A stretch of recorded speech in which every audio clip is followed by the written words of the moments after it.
요셉 시리즈의 마지막 시간입니다.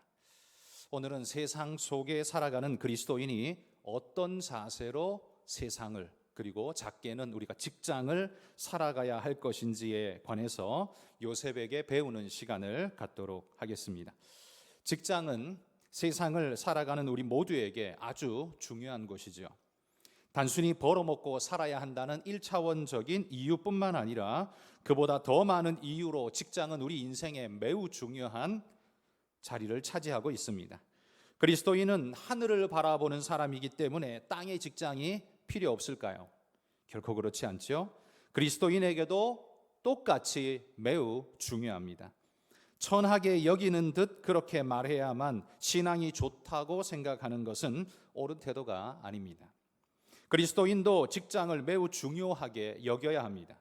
그건 단순히 돈 문제만이 아니기 때문에 그렇습니다.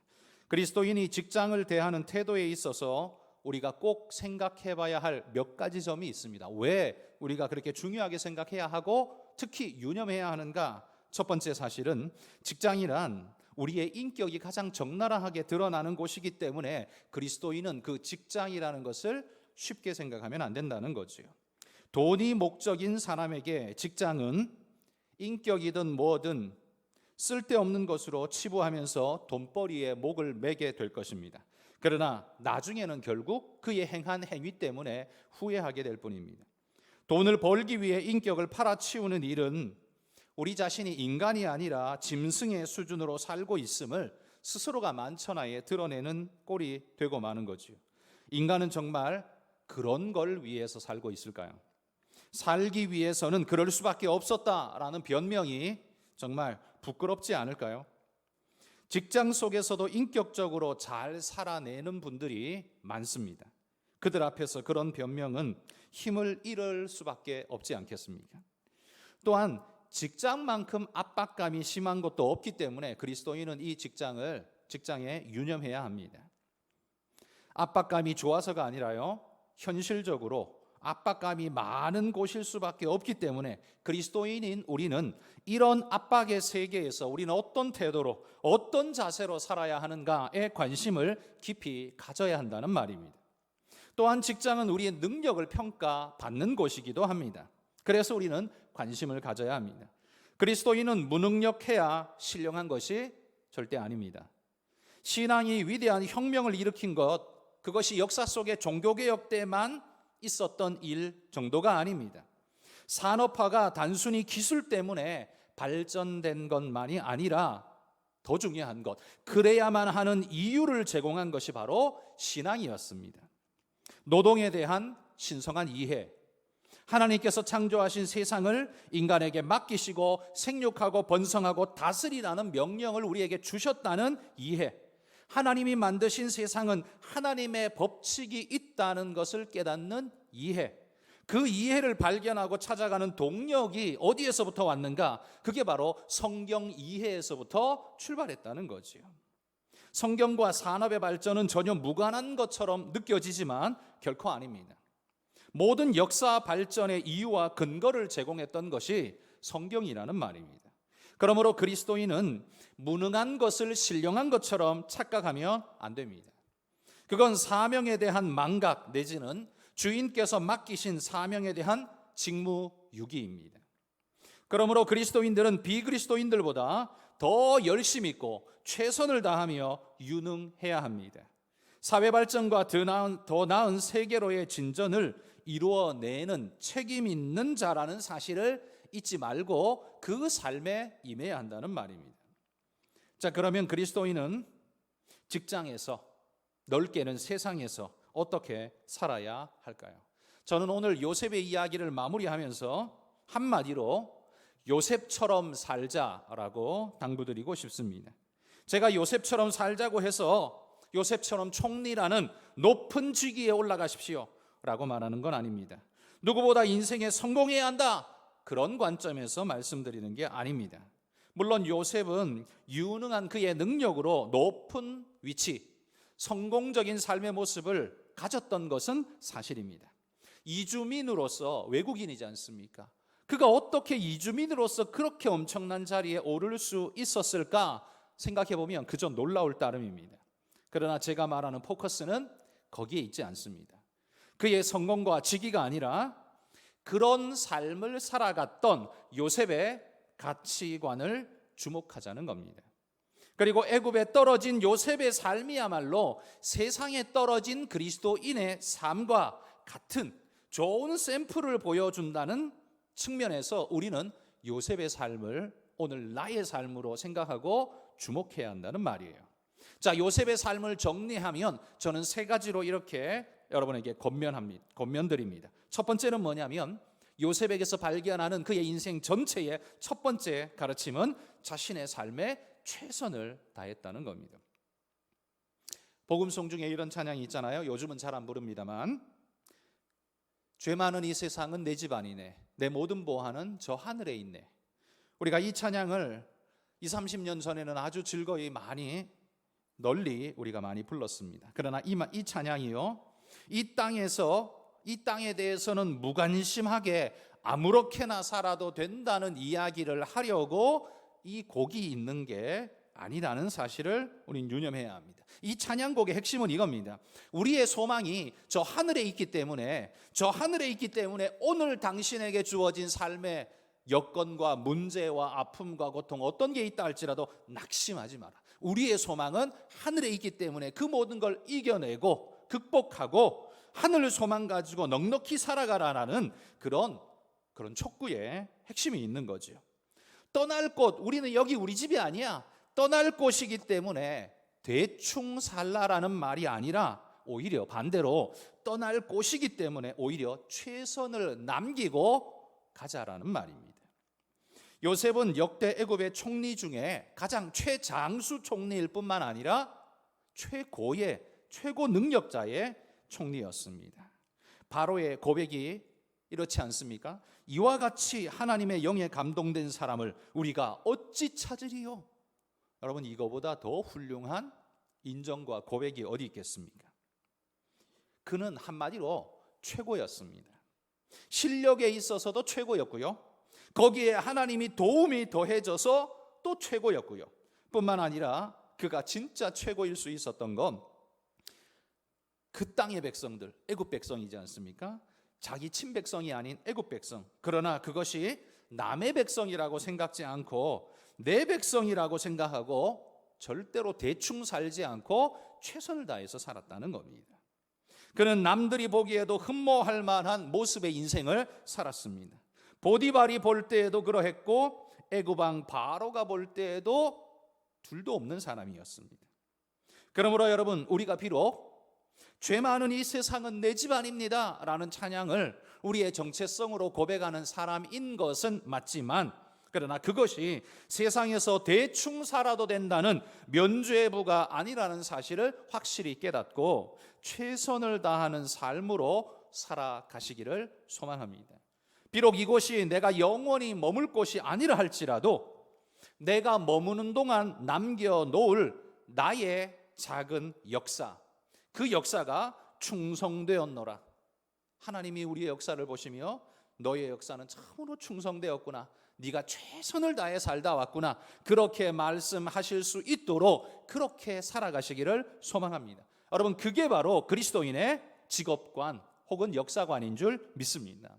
직장이 단순히 돈벌이의 의미만 가지고 있는 것이 아닙니다.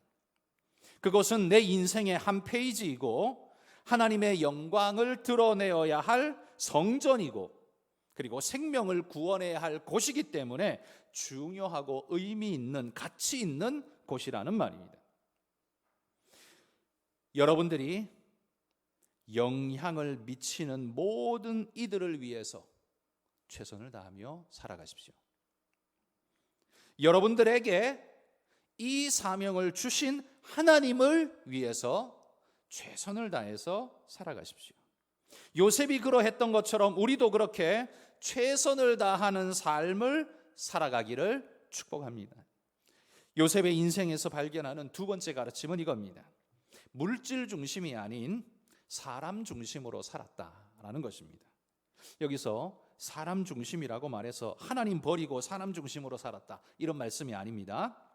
물질에 끌려가지 않고 사람을 중히 여기며 그 생명을 중히 여기며 귀하게 여기며 살았다라는 의미입니다. 여러분, 요셉이 돈을 벌고자 마음을 먹었다면 아마 애굽의 모든 돈은 바로의 것이 아니라 요셉의 것이 될 수 있었을 겁니다. 왜냐하면 요셉은 비밀을 알고 있었잖아요. 그 비밀도요, 어마어마한 역사의 비밀입니다. 7년 풍년에 그 다음은 7년 흉년이 올 거라는 겁니다. 풍년의 때에는 어디에 투자를 해야 될지 이미 감이 잡히지 않습니까? 그럼 흉년의 때를 준비하기 위해서는 그 전에 뭘 해야 할지 감이 잡히지 않습니까? 그걸 모르는 사람은 흥청망청 아무렇게나 살아갈지 모르지만 그 14년을 이미 내다보고 있는 요셉의 입장으로서는요, 어느 항목에 투자를 해야 할지, 어디에 어떻게 내가 어떤 자세로 살아야 할지에 대해서 명확하다면 요셉은 애굽의 모든 돈을 싹 쓸어오는데 아마 어려움이 별로 없었을 겁니다. 게다가 요셉은 똑똑한 친구 아닙니까? 머리가 아주 비상했지 않습니까? 게다가 성실하기까지 했지 않습니까? 그러니 이런 사람이 돈 벌려고 마음만 먹었다면, 거기다가 어마어마한 역사적 비밀을 알고 있었다면, 여러분, 이건 돈 끌어모으는 건 일도 아니었을 겁니다. 그러나 그는 물질을 얻기 위해서 그 지식을 사용하지 않았고 오히려 사람을 살리기 위해서, 바로 이 살림은 우리가 작은 구원이라고 불러봐도 좋을 겁니다. 천국으로 가는 그게 아니라 힘들고 어렵고 죽어가는 이들을 살려내는 세상에서의 작은 구원을 위해 그는 열심을 다했다라는 거죠. 자신의 모든 것을 불태우며 살았습니다. 그의 관심사는 어떻게 이 당면한 위기에서 이 사람들을 살려낼까였습니다. 물질이 아니었습니다. 바로가 그에게 총리라는 중대한 역할을 맡길 때 그 목적은 오직 생명 구원이라는 걸로 요셉은 받아들였습니다. 여러분, 내가 행한 최선의 열매가, 내가 최선을 다했더니만 열매가 따라왔다, 물질이라는 열매가 따라왔다, 여러분, 가능한 일이죠? 이건 가능한 일입니다만, 이게 반대로 순서가 뒤집어지면 어떡합니까? 물질을 위해서 내가 최선을 다했다. 삶의 색깔이 완전히 달라지는 겁니다. 지난주에 제가 설교한 대로 하자면 이게 바로 일반인과 도덕가의 차이일 겁니다. 요셉도 최선을 다하다 보니 물질을 얻게 됩니다. 지위를 얻게 됩니다. 영광을 얻게 됩니다. 이름도 얻게 됩니다. 그러나 그가 처음부터 물질과 이름을 얻으려고 그 노력을 시작한 건 절대로 아니라는 말입니다. 저는 이게 바로 그리스도인의 직업관의 아주 중요한 포인트라고 생각합니다. 물질을 얻기 위해 최선을 다하는 것, 이게 바로 오늘 우리 시대 사람들의 보편적인 모습 아닙니까? 물질을 얻기 위해 우리는 자녀들에게 어려서부터 공부를 그렇게 하라고 강요합니다. 물론 물질 얻는 것만이 목적은 아니죠. 좋은 대학, 좋은 직장, 좋은 배우자, 이 모든 것들이 사실 물질을 얻기 위한 가장 좋은 방편이기 때문에 우리가 그렇게 혈안이 되어 있는 것 아니겠습니까? 그러나 그리스도인은 물질이 아니라 사람을 위해서 그렇게 할 수 있어야 합니다. 사람을 유익하게 하고 옳은 길로 이끌기 위해서이고, 삶에서 작은 구원을 넘어 궁극적인 큰 구원, 그들의 영원한 생명 구원에 이르도록 하기 위해서 우리는 힘쓰고 노력하고 최선을 다하고 선을 베풀며 인생을 경주하여 노력하는 것입니다. 그러므로 여러분, 다시 한번 기억합시다. 최선의 열매가, 내가 최선을 다한 것에 대한 열매가 물질일 수는 있지만, 물질을 위해서 최선을 다하려고 하는 그런 방식으로의 삶은 살지 말자라는 말입니다. 요셉은 7년 흉년의 때를 대비하는 삶을 살았습니다. 그리고 7년 흉년의 기간에 사람을 살려내기 위한 노력에 최선을 다했습니다. 그의 모든 관심과 수고와 노력과 고민은 생명을 살리는 데 있었습니다. 지금 코로나 때문에 모든, 특별히 감염내과 의료진들이 얼마나 수고하고 얼마나 노력을 하고 있습니까?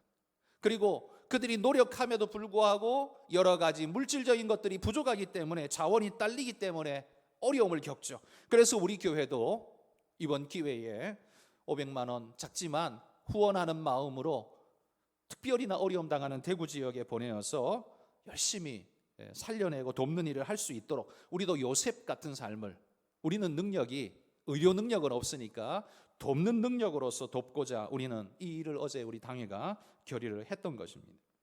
그러므로 여러분, 물질이 아닌 사람을 중심으로 살아가야 합니다. 앞에서도 말씀드린 것처럼 신앙을 버리고 사람 중심으로 살라는 말이 아니라 물질의 종으로 살지 말고 오직 사람을 유익하게 하고 하나님이 맡기신 의미 있고 가치 있는 삶을 위해 사람을 살리는 주님 닮은 일을 위해 살아가라는 말입니다. 저는 그게 요셉에게서 배워야 할 중요한 인생 레슨이라고 생각합니다. 세 번째, 요셉의 인생에서 발견하는 세 번째 중요한 태도는 이것입니다. 그 모든 것을 가지고서도 요셉은 본향을 향해 살았다는 사실입니다. 이게 그의 핵심이었습니다. 요셉은 그에게 주어진 오늘 삶에 정말 최선을 다했습니다. 애고방 바로가 봤을 때도 너만한 사람이 없다 이렇게 말할 만큼 그는 최고였습니다. 그런데 그런 요셉의 시선은 오늘에 머물지 않고 늘 본향을 향해 있었음을 성경이 우리에게 보여줍니다. 그의 시선은 오늘이 아니라 내일을 향해 있었습니다. 애굽이 아니라 본향을 향해 있었다는 말입니다. 언젠가는 가게 될 자신의 본향을 준비하는 인생으로 살았다는 겁니다. 어떤 면이 그렇게 말할 수 있을까요? 세 가지의 면을 오늘 성경 46, 7장에서 우리가 발견할 수 있습니다. 가족들이 요셉을 찾아서 애굽에 왔을 때 여러분 같으면 여러분의 가족들을 어디에다가 살게 하시겠습니까? 여러분이 미국의 국무총리가 됐습니다. 한국에 정말 힘들고 어렵고 한국이 찌들어지게 힘든 지금 상황에서 가족들이 나를 찾아서 미국으로 이민을 왔는데 국무총리인 여러분은 그 가족들을 어디에 머물러 살게 하실 겁니까? 저 같으면 가장 번화한 도시에 살게 할 것 같습니다. 왜냐하면 왕궁이 있는 애굽의 중심에 바로 옆에서 요셉도 살고 있지 않습니까? 그러니까 자기 옆에 가까이에 자기 가족도 살도록 그렇게 할 것 같아요. 한국적으로 말하면 강남입니다. 강남에 살도록 집을 마련해주고 터전을 마련해주고 그래야 좋죠. 왜냐하면 모든 문화의 중심이 거기이고 삶의 편의가 거기 있고 병원이든지 모든 필요한 것들이 다 그곳을 중심으로 되어 있고 거기가 제일 안전하기 때문입니다. 나라의 모든 것의 센터가 거기이기 때문에 제가 요셉 같은 총리이고 가족을 자리 잡게 해야 한다면 바로 그 강남 한복판에다가 자리를 줄 것 같습니다. 그런데 지금 보십시오. 요셉은 어디에 가족들을 자리 잡게 했습니까? 가족들에게 어느 땅에 살라라고 이야기해 줬습니까? 고센 땅에 살도록 주선해 줬습니다. 거기가 어디입니까? 거기는요, 애굽의 제일 변방입니다. 가나안하고 애굽하고 사이에 끼어 있는 애굽 땅으로 치자면 제일 변두리, 한마디로 말해 애굽의 땅끝 마을, 그 고센 땅에 살라고 자기 가족들을, 총리 가족들을 거기다가 정주시켰다는 말입니다. 여러분, 일제 강점기 한국민들이 일제의 수탈을 피해 만주로 가서 많이 살았습니다. 사실 중국이라는 나라의 수도는 북경이지 않습니까? 북경이 수도이기 때문에 거기 사는 게 제일 좋겠지만 그들은 거기 살지 않고 만주 땅에 살았습니다. 왜요? 고향 땅으로 돌아가기 가장 가까운 곳이기 때문에, 고향에서 가장 가까운 곳이기 때문입니다. 일본을 몰아내고 나면 빨리 돌아가야 하니까 몸은 지금 중국 땅에 있지만 마음은 고향 땅에 있기 때문에 고향 땅에서 제일 가까운 곳에 지금 자리 잡고 있는 겁니다. 요셉이 가족들을 고센 땅에 자리 잡게 한 건 이유가 목초지가 넓어서 이 짐승떼들을 먹이기 좋기 때문이기도 하지만 사실 그게 핵심 이유는 아닙니다. 그건 그냥 변명의 이유일 뿐이고요. 핵심적 이유는 이겁니다. 가나안으로 돌아가야 할 존재이기 때문에 제일 가까운 그곳에 자리 잡은 겁니다. 고센 땅보다도 애굽의 수도가 더 화려하고 고급지고 좋겠지만 요셉의 마음은 늘 본향에 있었기 때문에 고센 땅보다 좋은 곳이 없었다는 거예요. 그러니까 요셉은 지금 애굽의 총리로 애굽의 중심에서 사역하고 있지만 그의 마음은 늘 본향을 향해 있었습니다. 이 땅에서 최선을 다하는 삶을 살고 있지만 늘 그런 삶의 방향성은 본향을 향해 있었다는 말이에요. 그래서 이 사람이 자신의 삶, 부유하고 잘나가고 대단한 것, 여기에 포커스 두지 않고, 그리고 오늘의 포커스를 두지 않고 그의 본향 땅, 내일을 향해 마음을 두고 늘 살았다라는 이유가 바로 여기 있다는 겁니다. 또 하나가 있습니다. 가족들이 와서요 바로를 아련하는데, 그때 바로가 그들의 직업을 물을 때 뭐라고 말하라고 요셉이 이야기합니까? 46장 34절 말씀 같이 한번 읽어봅시다. 당신들은 이르기를 주의 종들은 어렸을 때부터 지금까지 목축하는 자들이온데 우리와 우리 선조가 다 그러하니이다 하소서. 애굽 사람은 다 목축을 가증히 여기나니 당신들이 고센 땅에 살게 되리이다. 자, 여기 보면 요셉이 그 형들한테 일러주는 거예요. 바로에게 가면 혹시 그런 거 물을지 모르는데 그렇게 묻거든 이렇게 답하십시오. 우리는 조상 대대로 목축하는 사람입니다. 뭐 사실이지 않습니까? 그런데 거기 포인트가 있습니다. 애굽 사람은 다 목축을 가증히 여기나니, 그래서 어쩌라고요? 당신들은 고센 땅에 살게 될 겁니다. 여러분, 애굽 사람들이 목축을 가증스럽게 여긴다는 사실을 요셉은 잘 알고 있습니다. 그러면 생각해 보십시오. 내가 요셉이라면 내 가족들을 데리고 왔는데, 내가 총리인데, 이 나라의 총리인데 내 가족들을 데리고 와서 왕을 아련할 때 왕에게 조금이라도 잘 보여야지 밉보이면 되겠습니까? 이상하게 가증스러운 그런 불편한 마음을 줄 만한 요소를 굳이 드러낼 필요가 뭐 있습니까? 저 같으면 아마 이렇게 말할 것 같습니다. 목자라고 말하지 말고 우리는 평생 목수였다고 말하십시오.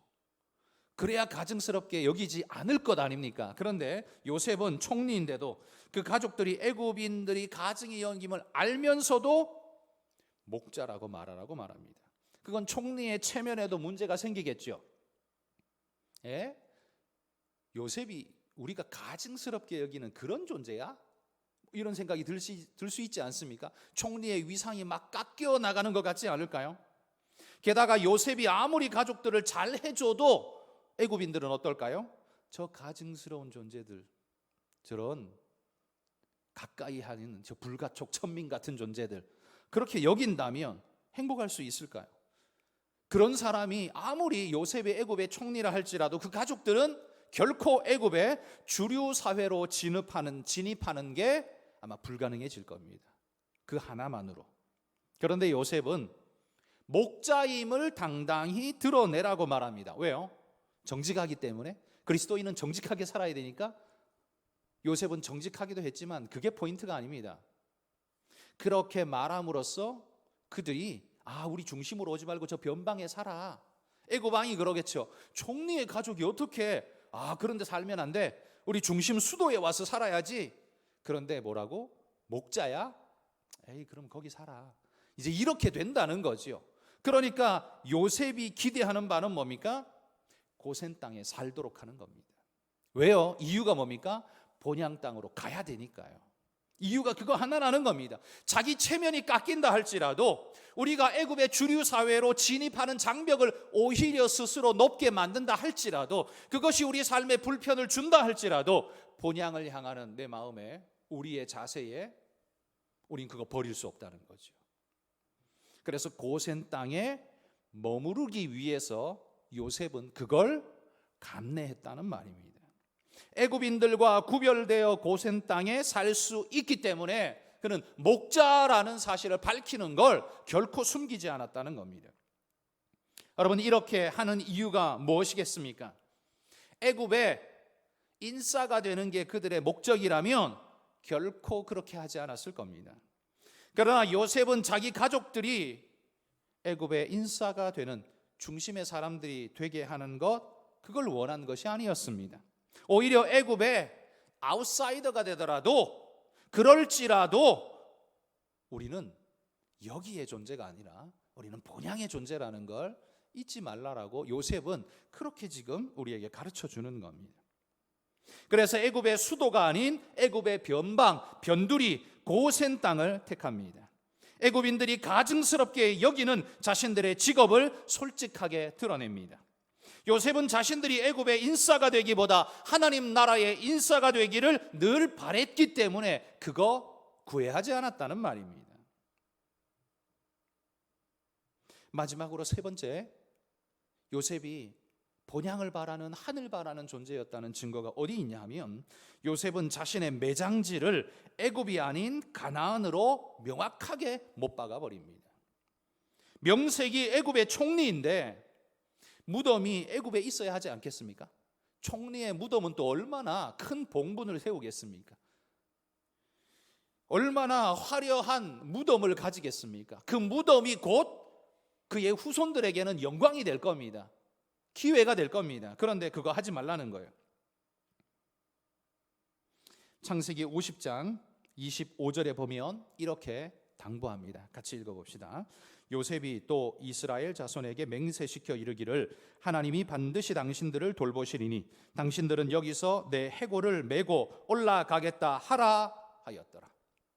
내 해골을 메고 올라가겠다라고 지금 빨리 나 앞에서 내가 살아있는 지금, 내 의식이 있는 지금 나 앞에 맹세해라, 이 말이지요.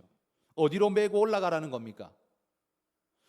이름은 안 나오지만 100% 가나안 땅이죠. 본향입니다.